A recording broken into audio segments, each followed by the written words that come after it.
19-та недела, мај. Како го гледаме движењето на Земјата? Сега сме тука. За 6 недели Земјата ќе стигне до долгоденица.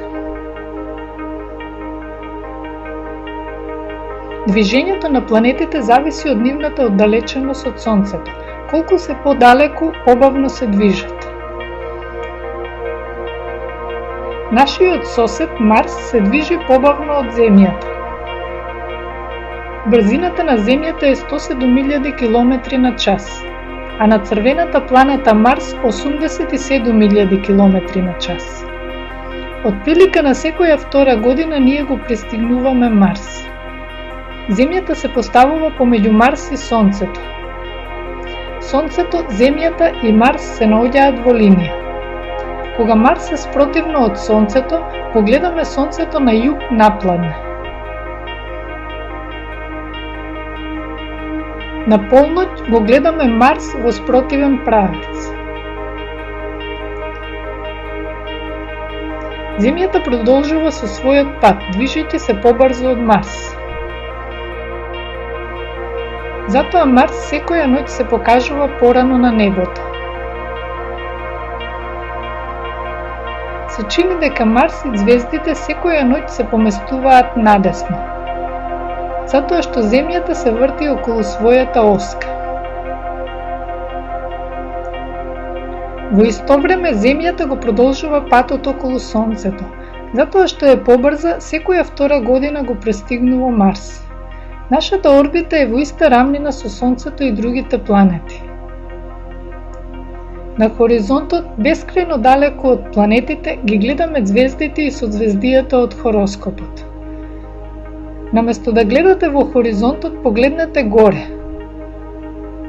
Ќе ја видите северницата, секогаш во линија со земјината оска. Ноќе се чини дека сите звезди се вртат околу северницата. Лесно е да се следи тоа движење со помош на големата мечка. Вечерва во 21 часот големата мечка е вертикално точно над нас. 8 часови до зазорувањето големата мечка се врти околу северницата. Наутро ќе биде тука. За 8 часови големата мечка ќе помине третина од својот пат. Таа всушност не се поместила. Тоа што се врти е Земјата. Земјината ротација трае 24 часа, а за 8 часа поминува третина од кругот. Гледаме третина од небото, дел од кругот во кој е големата мечка. Созвездијата кои кружат околу северницата представуваат огромен часовник, со кој го мериме времето и просторот со помош на земјината ротација. Денски можеме да ја видиме земјината ротација следејќи го Сонцето. Сончевиот часовник ни кажува за времето, покажувајќи ни ја положбата на Земјата спрема Сонцето. Покрај тоа што го покажува времето, часовниците ни кажуваат и каде сме. Свртете го часовникот на кај Сонцето, така да Сонцето биде на средина помеѓу малата стрелка и бројот 12. 12 секогаш ќе го покажува југ. Секој часовник е мал сончев часовник, но и компас. Нека во 4 часот попладне Сонцето биде помеѓу 4 и 12 во правец на бројот 2. 12 ни покажува југ.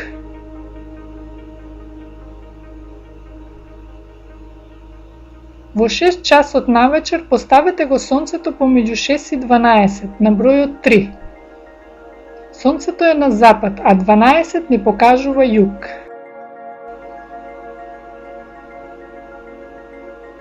Часовникот го мери времето, но исто така го мери просторот и земјиното движење.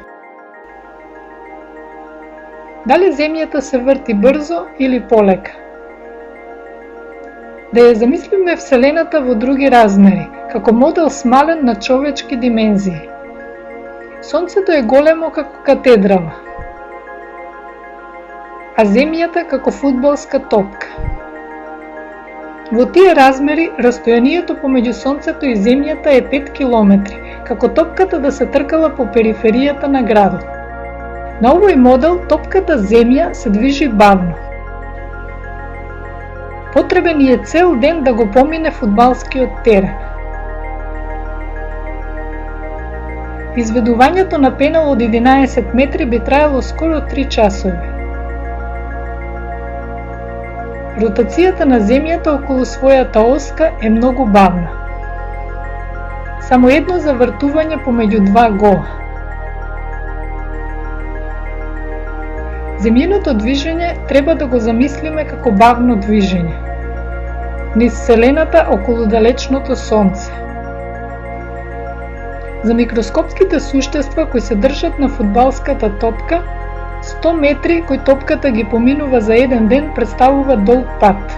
Од Земјата е тешко да се замислат 2,5 милиони километри, кои Земјата ги поминува за еден ден.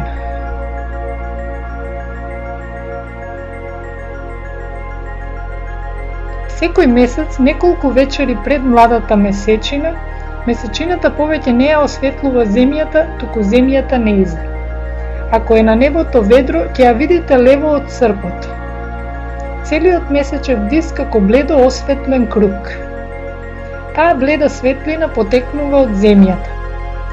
Тоа е светлината од Сонцето која Земјата ја рефлектира на кај месечината, а месечината потоа ја одбива назад на Земјата. Кога астронаутите од месечината би ја гледале Земјата, ќе го гледаат земјиниот срп кој расте од ден во ден. Како што ние викаме млада месечина, астронаутите би кажале ене ја полната Земја. Ќе им изгледа многу голема и со бели облаци и со мраз на половите, 100 пати посветла од месечината. 2 дена подоцна ќе ја видат Земјата како станува се потенка.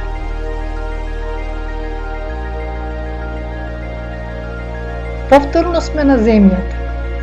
Третата, четвртата и петата ноќ после младата месечина ја гледате земјината светлина на темната месечина.